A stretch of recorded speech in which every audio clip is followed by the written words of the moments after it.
I would like to begin our meeting by acknowledging the traditional owners and custodians of the land on which we're currently situated. I'm currently situated, which is Western Australia. We pay our respects to their elders, past, present, and emerging, and recognize their continuing connection to the land, waters, and culture. We acknowledge the contributions and resilience of Aboriginal and Torres Strait Islander people in this region and across the nation. I think it's important to acknowledge that, you know, people are joining this meeting from across the nation and beyond. So, hi, my name is Parisa Izzat Panahi. I'm an associate professor in architecture, School of Design and the Built Environment, Curtin University, and I've had the pleasure to establish ArchiTalks since 2019. We are very fortunate to have Elizabeth Mossop here with us today as our keynote speaker, the 43rd basically keynote speakers. Elizabeth is a professor of landscape architecture and former dean of the Faculty of Design, Architecture and Building at the University of Technology in Sydney. She has led the university's strategy for the creative industries since 2021, and she has held leadership positions at Harvard GSD and the Robert Reich School of Landscape Architecture at Louisiana State University and the University of New South Wales.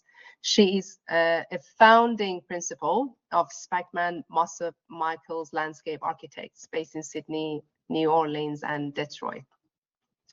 Elizabeth is passionate about how we adapt cities and towns to be more resilient to the reality of uncertain climate. She has extensive experience in the recovery and rebuilding of New Orleans and the Gulf Coast post-Katrina. She is currently leading the development of the Northern Rivers Living Lab with colleagues from the University of Southern Cross and the support of the New South Wales Government. Thank you so much, Elizabeth, for joining us today and accepting our invitation. Over to you. Thank you so much for the introduction. And I would also like to acknowledge the traditional owners. We work very closely with the Bundjalung people of the Northern Rivers region. And so what I'm going to talk to you about today is this work that we are doing in the Northern Rivers, which comes from my experience in the US, having been lucky enough to be in New Orleans for Hurricane Katrina. It has sort of taken my work very much into this climate adaptation space, particularly in the context of post-disaster recovery and rebuilding. And so the Living Lab is an initiative that came together in the immediate aftermath of these massive floods in the Northern Rivers in early 2022, and was invited to go and talk to the regional university there, Southern Cross University. And from that initial conversation, we developed this joint project, the Living Lab Northern Rivers, between the two universities, and initially funded by what was then called the Northern Rivers Reconstruction Corporation. It's now the New South Wales, dear God, what's it called? The New South Wales Recovery Authority. Anyway, it's the state government. And so the ambition of this project was Reconstruction Authority. The ambition of this project was to try to bring to bear everything that we had already learned from doing this kind of work in the US, because we know an enormous amount about what not to do. We know a lot about tech solutions. We know a lot about strategies. And so the idea was much to build on what we already knew. And so there are some very key things in how to do this work successfully. One is you have to put communities at the centre of the work. And to those communities, you've got to bring the very, very best technical expertise. You know, we work in universities, we have massive networks of experts in our universities, in Southern Cross, in other universities globally. And then communication is one of the most crucial things in working in this space. And so you've got to put a lot of time and effort into really thinking about how to do this effectively. We place an enormous amount of emphasis on visual communication and other inclusive methods, because nobody understands what you are talking about in talking about climate adaptation. Just about nobody understands what you're talking about when you're talking about the future of human settlements. Even your professional colleagues half the time don't understand. So they don't understand, politicians don't understand. So you have to have everybody, you're trying to develop a shared understanding about this kind of work. And then the other thing, which is one of the things that motivates me most strongly, is we need speed in this area because, quite frankly, we're already all cooked. And so it means different ways of working, so that you have to create a dynamic testing ground to pilot and prototype things and just try them out. So this is a visualization of how the lab works. You can see the roots of this mangrove are all of the various partners and collaborators that we work with. The methods we use range from creative practice through traditional research, and that these are the things that we are trying to do across the canopy. Develop an evidence base, provide the best technical advice, enhance community capacity, and try to really do this kind of capability building in the community to try to facilitate change. So this is quite an old diagram. It's just showing the sort of network of collaborators that we are building. Now, one of the most important things about this work is this idea of the third space. So it's really important that we are not part of government. It's important that we are physically outside the university, and it allows us to operate in a very different way, and it gives us different kind of convening power, because we are using the nature of these public universities to be an honest broker in this space. So we don't have vested interests in this work. We are absolutely focused on the public interest, something that it's been quite difficult for our government partners to understand the real value of this, but it allows us to bring people together for all kinds of different sorts of events, and a lot of people are willing to come in and work with us or talk to us or listen to us when they would not be willing to engage in that way with the state government or with the local government, or I think with traditional consulting work. And so, we work in a very, very diverse range of ways. You can see an exhibition here. You can see a workshop, a weaving workshop here with our Indigenous knowledge partners, the Jagun Alliance, and also, you know, more traditional design workshops, I think that this audience will be very familiar with. And also we support our work with a range of public programming, like talks and workshops and field trips and walks and publications, and also in some instances providing very specific kind of technical support to communities, in this case about house raising. So I'm just going to show you a range of different of the work that the lab has done over the last 3 years to give you an idea of what we've been doing, but also to kind of understand these methods of working a bit better. One of the things that we did fairly early on was a big housing exhibition. Unsurprisingly, housing is a massive issue in the Northern Rivers.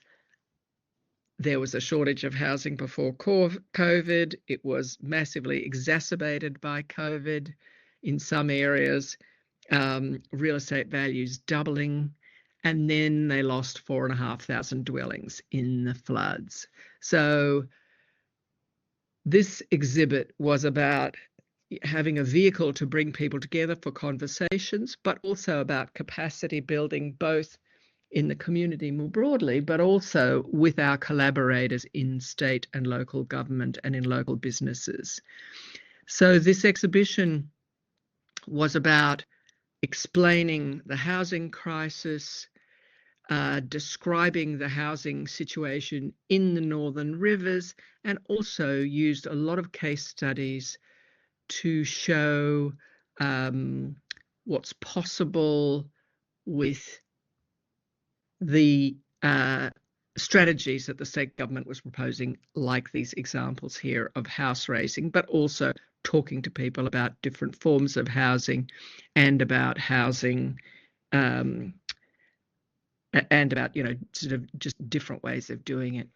To that end, we also have convened a big housing forum with Business New South Wales that brought together people from right across the industry: development, construction, planning, local government, housing activists, housing providers. And out of this, we developed some really significant consensus around this idea of 6 pilot projects, because this is I think this will be the key to unjamming a lot of the business as usual housing problems in the Northern Rivers. We also do much more traditional academic research. In this instance, looking at what happened in the housing space in the immediate aftermath of these floods. So really trying to understand what happened as a way to analyze that to get to better outcomes. And you can't read this, but you can find this report on our website, which has these really fantastic and powerful recommendations about how to do this stuff better, because quite frankly, it could not be much worse. One of the biggest findings of this report is the fact that there is none of the disaster recovery or rebuilding work in government is connected at all to housing. Housing is not seen as a part of these disasters until now.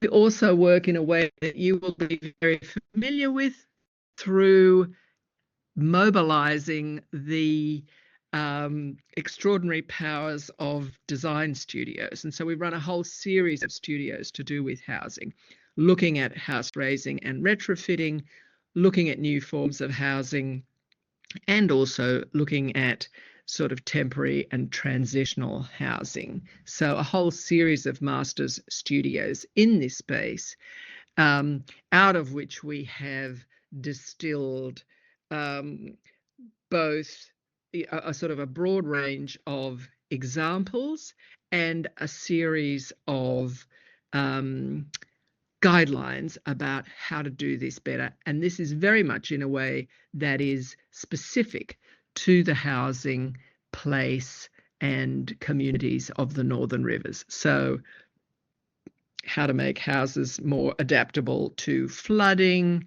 how to get the best out of house raising, thinking about what are the most appropriate housing types for these places, focusing on affordability, flexibility, accessibility, and housing forms that are most appropriate to these landscapes and this climate, and also the existing the existing settlement patterns of these places. And then out of that has come a whole series of recommendations. One of the projects that I have been most interested in is this project called Look Ahead. After about, I guess, 2 years after the floods, I started to really lose my mind, along with a lot of other people, because of the fact that neither the state or the local government had done a plan for Lismore and its recovery. Just seemed, still in fact seems criminal to me. So we embarked on an unfunded project to try to make a start on this work. So it involved, it began by talking to lots of local professionals from across the region, meeting with stakeholder groups, business groups, housing groups, community groups of all kinds, social service providers. Then we had a series of big open community workshops, very much focused on trying to understand people's priorities, their aspirations, their values for the future of Lismore. We then assembled what I think is a real dream team of experts to take the outcomes of all of that consultation and develop a series of scenarios. And over time, and that we met with those experts, we sent them away for a month, we brought them back again. Out of that, we developed the plan I'm going to show you, which we have then taken back to the community to very, very broad acceptance. So, in the lab, we do our best work, it seems, in the local bowling clubs. And you can see here, again, the sorts of things that you're probably familiar with, sort of large, open conversations with people in groups particularly about these questions of what is most important to them. And we got a very broad range of people across the community, and the sorts of people that you would expect, but representatives also from business, from farming, from what is a very diverse and interesting community. But there was a surprising amount of synergy in terms of the things that people were most focused on. Safe housing, not having to be frightened of, catastrophic flooding anymore, people wanting a flood resilient and safe town centre, and an enormous focus, which I have found consistently across the region since then, is people also really very focused on the value of these rivers and water bodies and the importance of their restoration and regeneration. So then, as I said, we assembled an expert design panel, planners, engineers, urban designers, communication strategists, people from the development industry, let a few architects in, landscape architects, and some of our partners, some of our Indigenous partners as well. And so we locked this group up together in the lab for 3 days. We developed a series of guiding principles that very clearly had come out of the conversations from the previous 6 months.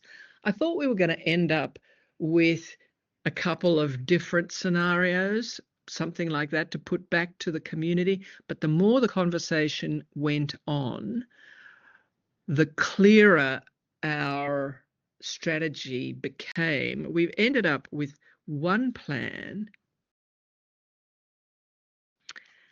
which is also very focused on the short and medium term. There are real questions about what's going to happen here in the future. Will there be any flood mitigation done? The CSIRO has been doing the slowest and most expensive flood modelling study.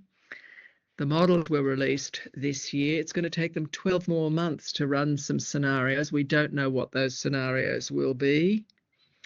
But even with the most optimism and the idea that somebody might find approximately $2 billion, that might take 1.5 meters, say, off the flood levels.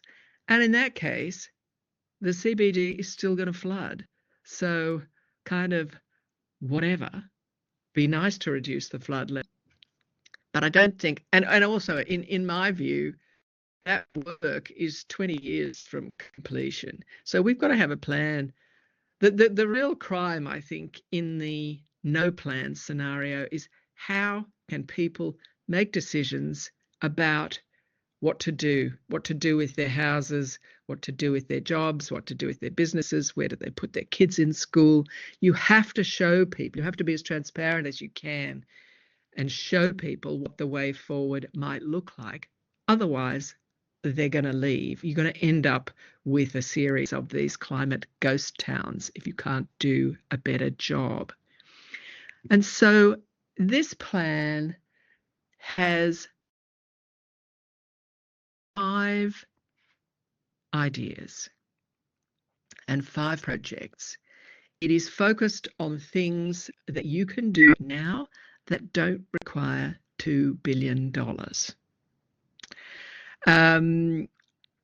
And so you can see these orangey things. This is the housing strategy.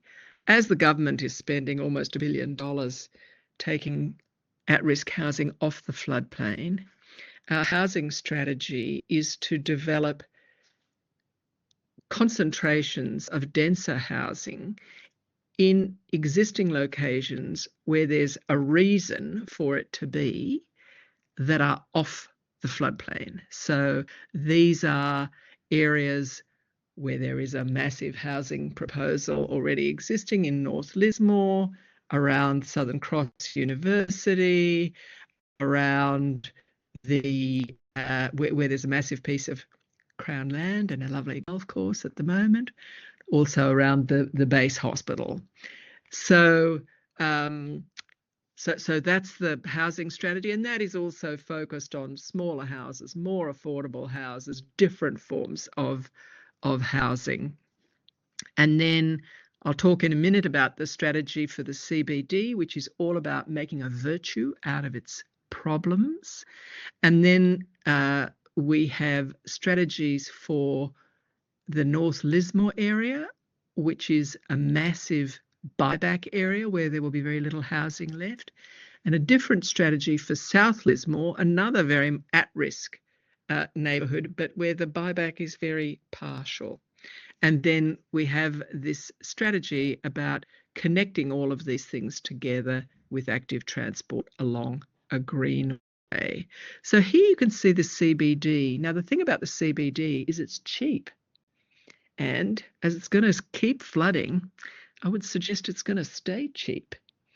And so imagine, it's a beautiful little CBD. It's 3 blocks in each direction. It's full of these lovely old buildings. It's mostly 2 and 3 stories high. So the first 2 stories are going to keep flooding. So you have to flood-proof all of that. A lot of businesses have already done that. You've got to flood-proof the rest of the CBD.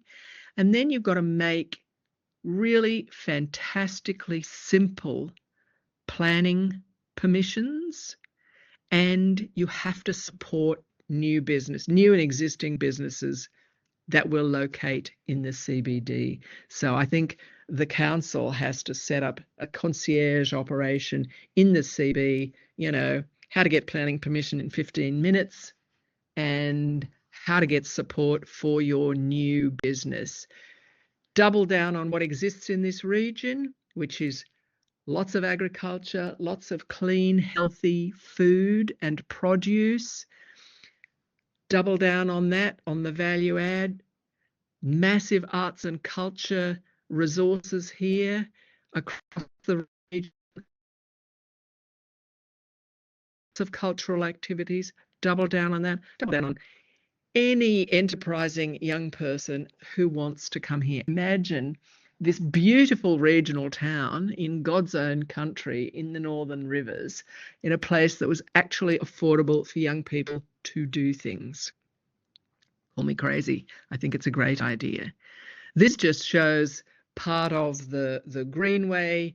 There is an existing creek that is currently channelized, could all be renaturalized. You could massively improve the stormwater drainage in the downtown area, and you could extend this to make those connections to all of these little urban villages with the new housing, which are within 15, 20 minutes walk of the CBD and much less on your lovely new electric bicycle. South Lismore, there's a sort of a weird buyback logic there that nobody understands because it's secret. But so you end up very much with a kind of a Swiss cheese setup where you've got like 2 houses, an elevated house, 2 vacant lots, another house, 3 vacant lots, that kind of pattern. So I think what you've got to institute is some kind of expression of interest call out to the community for what do people want to do with these lots. Again, you've got the opportunity, what we can see here, a view of an existing brewery next to the rail trail that has just been opened there. It's an opportunity for all sorts of growing activities, for all sorts of ecotourism, you know, for arts and culture activities. And a lot of these things, I think, could support and be supported by regional tourism. The North Lismore strategy is quite different because you can see in this image here, all that fencing indicates houses that have been bought back by the state government. And so that what is going to happen is about 95% of people who have been offered buybacks in this neighbourhood have taken them. So what you're going to end up with is this huge open space that is right next door to downtown. And so the opportunity with that is to do a bunch of ecological restoration, do a bunch of carbon sequestration. The rail trail goes through here. There's opportunities for recreation. There's opportunity for more recreation facilities, for ecotourism, and also potentially for new enterprises, again, in the agroforestry or horticultural production space. Massive opportunity for this whole area to be under Indigenous land management. And I think really interesting new enterprise opportunities in this kind of green collar space. So the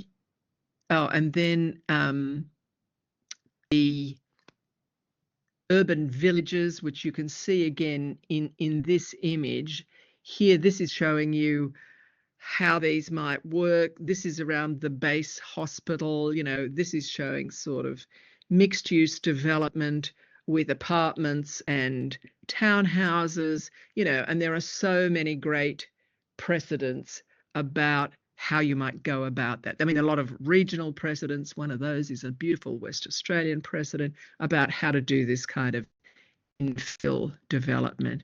So all of this work was part of a big public presentation, an exhibition in the lab, tons of community feedback, and has been sitting, sadly, with Lismore City Council and the state government ever since. But we haven't given up. Anyway, so just a couple of our other recent projects before I finish. One is a project about deconstruction. We were trying to do a very broad scale project with all of the buyback homes in this program. The state government ended up allowing us to work with only 2 houses. But many of these neighborhoods were built out of the fabulous big scrub timber that this whole region was settled for. So these houses are constructed out of incredibly valuable, fabulous rainforest timber. And what the state government is doing is recycling that timber, which means pulping it. So this project is really important to show the way in which, and this is one of my academics here in the high vis, Berto Pandolfo from Product Design, knows everything about timber, working with local contractor to deconstruct these houses, to document how that is done, to demonstrate what an extraordinary resource there is in this valuable timber. And then the other part of the project was we partnered with about 24 local makers who were then allowed to take some of this, the timber that they wanted to use out of this fabulous stockpile from these 2 buildings. And they then created a whole series of objects, very, very diverse collection of different things. And again, so that formed part of the exhibition in the lab, as well as the work about from the more academic side of it, about how to do the deconstruction. One of the things we learned out of all of this is there are no guidelines in Australia for deconstruction. So I would hope that will be the next project that we will do. And then finally, I just want to show you this Living Memory project. Now, this is a project that we did in North Lismore. So North Lismore, this is where that beautiful old neighbourhood is going to vanish. So longest established neighbourhood in Lismore. A lot of people have lived there for generations. I hope some of them will be allowed to relocate their houses. I hope some of them can move together. We know how important that is. But it's absolutely at the epicenter of flood risk. And so it really is no longer a place where it is safe for people to live. So this beautiful old neighbourhood is going away, and that's pretty sad. And it's been a very hard decision for those people to make. Many people said they were not going to move, and then as their neighbours took up the buyback and they understood what was going to happen, slowly almost everybody has taken these buybacks. So this project that we have done has used pop-up photographic studios, you can see one of them here, to take portraits of anybody in the neighbourhood who wanted to be a part of this. And so and the work in this, the portraits and the histories, are all collected in a major digital archive. So people were invited into these pop-up studios. You can see, being the human backdrop there, my YouTube colleague Shireen Fard, who is a photographic artist, and she worked with Elise Derwin, the local photographer that you can see in the front on this project. And then we also worked with a local historian, Adele Wessel, again collecting the stories of people from the neighbourhood, about the neighbourhood and about the community. And currently have an exhibition in the lab of this project that includes a selection of these beautiful portraits, quite a lot of information about the neighbourhood and its history. And then we also have a little lounge room set up where people can listen to a selection of some of the incredibly powerful and interesting stories that have come from some of these people in the neighbourhood. So you can see a kind of a massive range of methods that are used across these different projects. The work has been, the work that you have seen has been largely funded by the state government to date.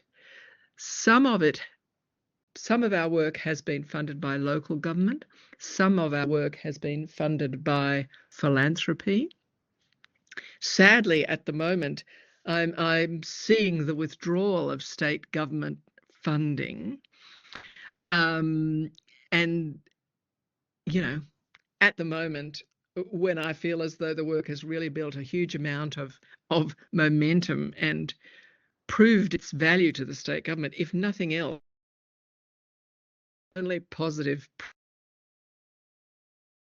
Reconstruction Authority has had in the last 2 years has come from its work with the Living Lab.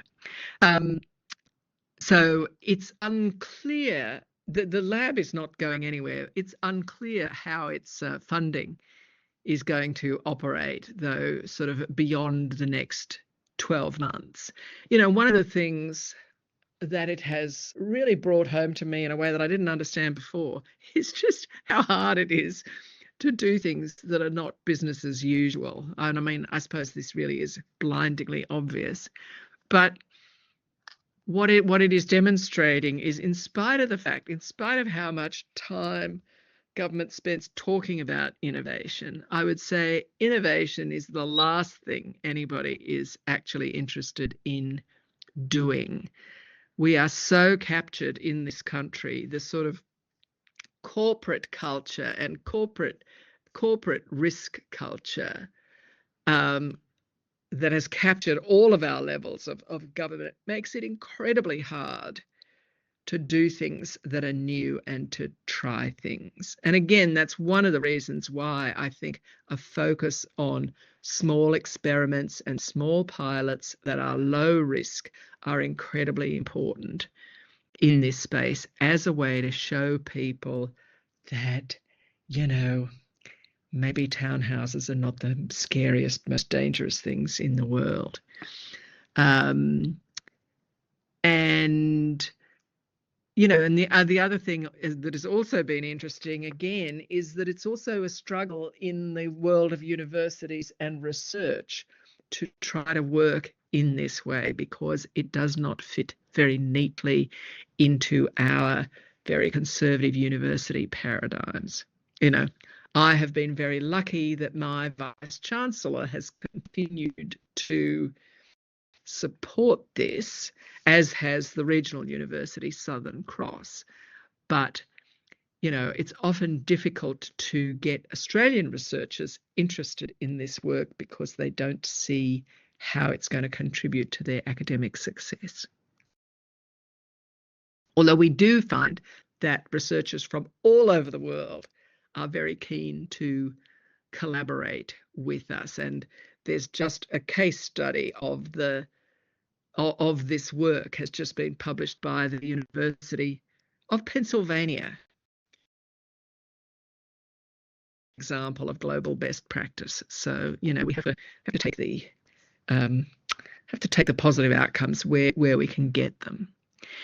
Why I think this work should be of interest to all of you is that I think if we are, you know, if the design professions and the built environment professions are going to have any relevance in really tackling the sort of the issues of the climate emergency, tackling climate displacement, engaging with climate adaptation, I think it means that we really have to push the boundaries of our conventional practices and learn to work in different ways. And I think we have to do a much better job of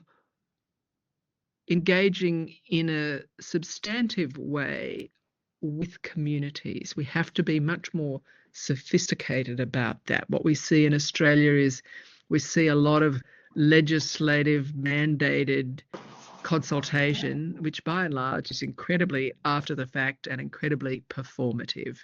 So I think that that's something where we have to use our brains and our creativity to do a better job of it, because it is the only way you are going to be able to implement successful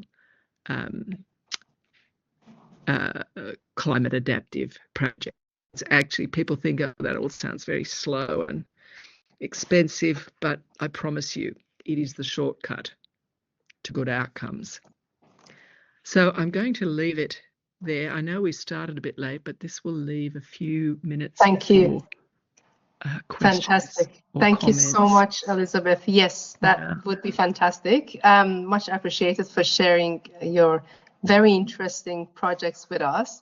I would now like to open that to all the participants, please, if they have any questions.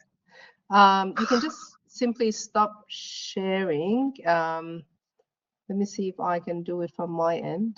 Where do I do that? There's a little circle. Okay.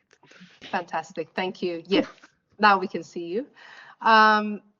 Anyone has any question for Elizabeth? Feel free to turn on your mic or type questions. Sorry. Justin. Can you hear me, Parisa? Is that you? Yes. Hello. Hi. I was really fascinated by your lecture. I think it was absolutely brilliant, but I also recognize some of the things you're talking about, having worked in state government and worked with state government in other countries on housing specifically. But what really struck me is, and perhaps this also connects back to Katrina and New Orleans, is you being at this sort of coalface in the Western sort of sense world of seeing the emotional and psychological impact of climate caused migration. And the photography project to me was really important, because I think the sense I have is that people really don't understand what's coming for them. And I just wonder if that urgency, as Donna Haraway calls it, rather than emergency, is something we can talk about differently to increase that level of comprehension. I do think that is absolutely key to this. As I said, I was in Louisiana when Hurricane Katrina struck, and what was fascinating about that was not like being in a developed country at all. And interestingly, in some ways, all the time through Katrina and through that rebuild, there was a little commentary going on in my head, oh, this would never happen in Australia. Oh, gosh, United States has got no government. It's so dysfunctional. And we have so much more government here and more government activity, but it seems to have produced more or less the same outcome of inaction. But I do think that for those of us that live in the sort of comfortable middle-class Australia, until it's very hard for people who have not had first-hand experience of these things to understand it in a real and visceral way. Sadly, that experience is spreading more and more broadly to people who went through the Black Summer bushfires, people who have experienced the floods in southeast Queensland, on the mid-north coast just recently. But in my view, these are not the challenges of adaptation are not technical challenges at all. We've got so many answers. The technical solutions, I think, are relatively straightforward. The real challenges are cultural and political and therefore economic. And so it's another reason why these methods of communication are so vital and why we have to really lean on creative practice to help us to understand what these things mean. And, you know, in this instance, it can be through photography. I've seen incredibly interesting work done by a regional theatre group based in Lismore, the NORPA. You know, they have done a couple of projects that I think have been incredibly powerful in this kind of experiential space, because we have to make these questions real for people, because it requires behaviour change. It requires different decisions to be made about how budgets are spent, you know, whether it's by universities or whether it's by local councils, whether it's by federal and state government, or whether it's by corporations.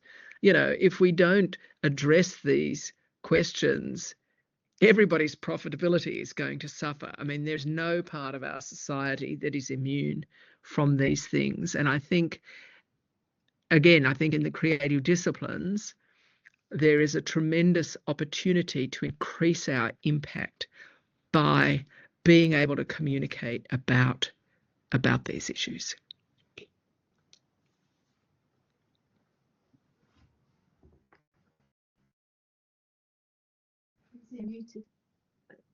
Sorry, Marissa, you're muted. Sorry. Anyone else has any question? I actually do have one. Yeah, I might go ahead. So thank you. I think you partially answered the question that I've written while you were presenting. So what have been the main barriers to implementing the Lismore project, basically? Is that more, you know, political, financial, I don't know, community hesitancy? I guess what I'm trying to understand is how can we move forward from the vision and, you know, the visionary community consultation to more of a implementation phase. So what can we do now?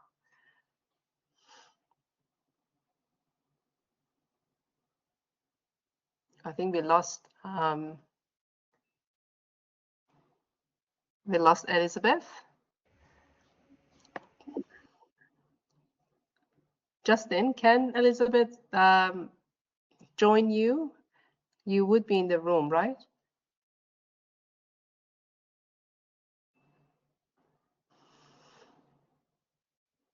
Sorry, we lost Elizabeth. I think she's trying to join again.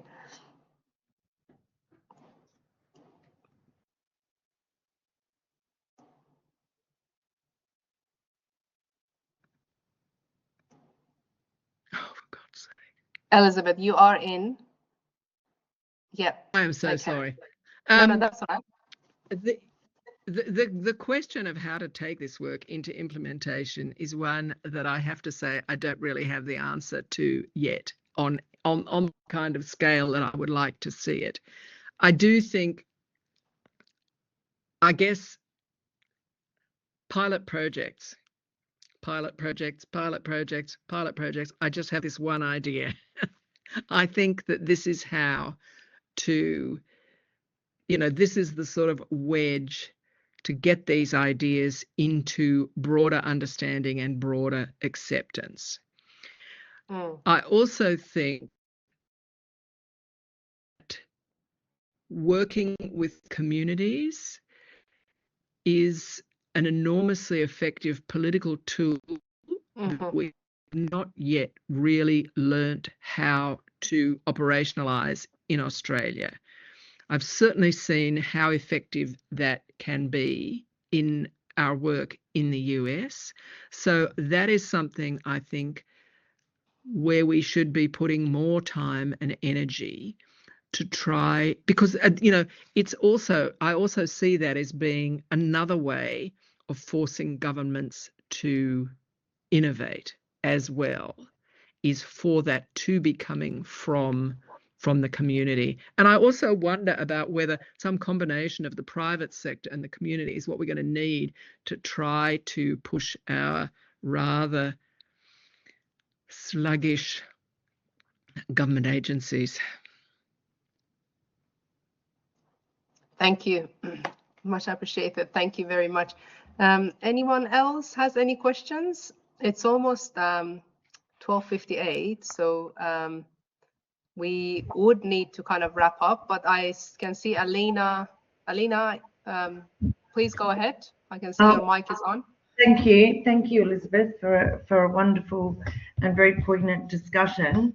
I thoroughly agree that I think we all do, that the creative disciplines do push forward and begin that spark of changing our mindset.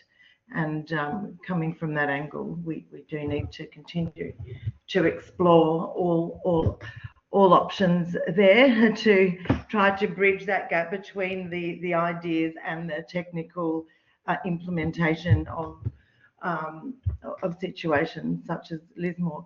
I'm interested in, apart from the buyback solution, and are there any other practical solutions that the government has implemented? Is there any? You mentioned briefly about the moving of houses. Is that the physical moving of houses? Are any of the houses stumped and could be potentially cut in half and moved, like we do quite often in WA? It's quite a common thing. Is that what you meant about the moving, or was it the moving out of the home and into new houses built on the periphery of the floodplain? No, I mean the physical relocation of the homes. And unfortunately, the government has managed to move, I think, 4 houses in 3.5 years. But they have also made a lot of them available for purchase at very low rates. And increasingly, we are seeing those houses being relocated. I think there was I think perhaps the buyback was not the right form. We saw a much more successful strategy used in Grantham in Queensland after the terrible floods they had there in about 2011, where they did land swaps instead of buybacks. And so what that allowed was people from the most effective neighbourhoods to move together to, from at-risk places to neighbourhoods that are safe. And I think it's really important to not think about these strategies as real estate transactions. The starting point should be instead, it's not about the value of the land or the dwelling or the whatever. The starting point should be focused on what can we do to make this community whole again. We have to have a much broader understanding of what is actually involved, and stop thinking about it like a bunch of accountants. But, physically, yes, these are beautiful timber Queenslanders. Nothing could be easier than moving them, and that should have happened pretty much immediately after they were bought back, instead of having them all sitting there vacant for the last 2.5 years. But yeah, it's easy. Again, the answers, the technical answers are pretty straightforward.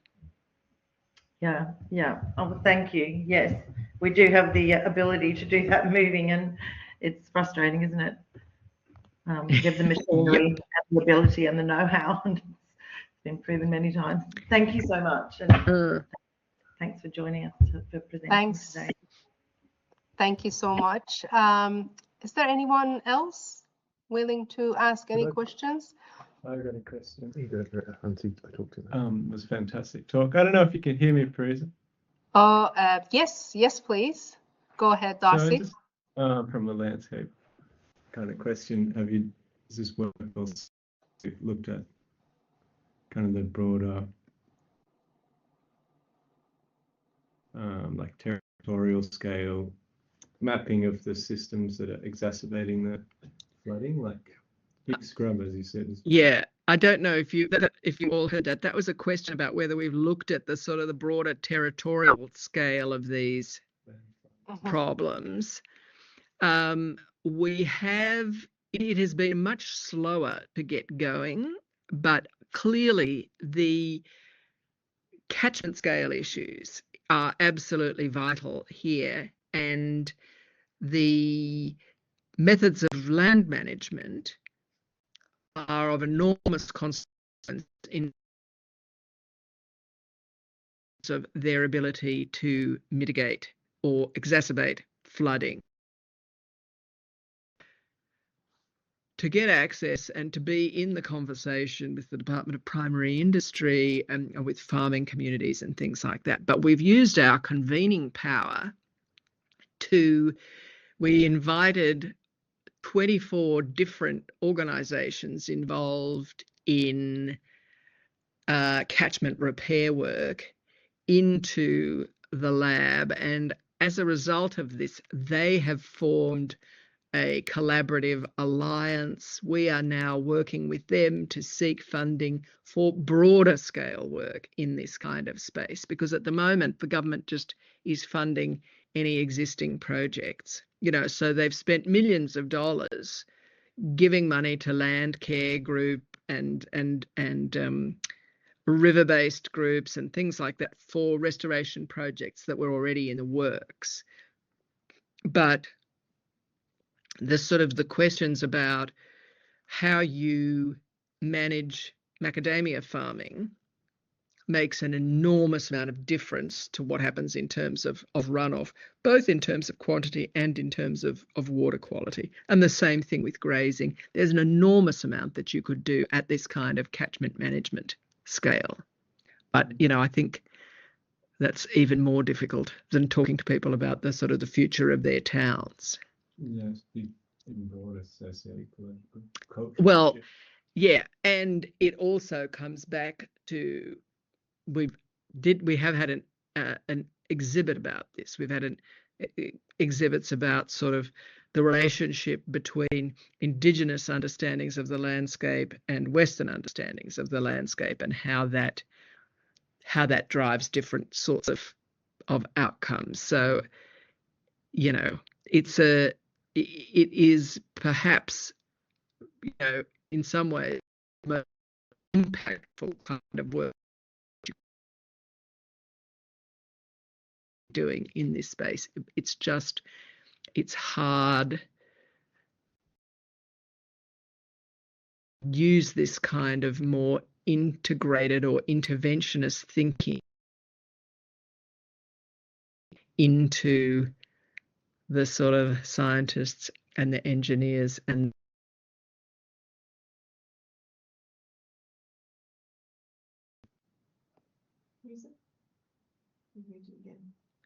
You're muted. You're muted, Marisa. Marisa, you're muted. Sorry, can you hear me? Sorry, Elizabeth. We lost you for a second. Yes. There, but I think Darcy, did you want to say anything, or is that all done? Sorry, I just lost you for a few seconds there. I couldn't. Are you all done? Okay, all done. Thank you very much. All right, fantastic conversation. Thank you so much, Elizabeth. And thank you everyone who joined us today for this very inspiring, basically, conversation and really interesting projects.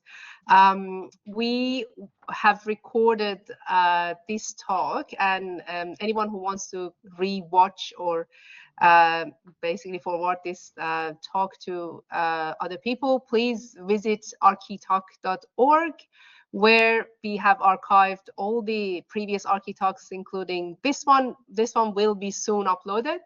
But yes, feel free to basically access the recording from there. I would like to thank everyone and wrap up this session here. Much appreciated.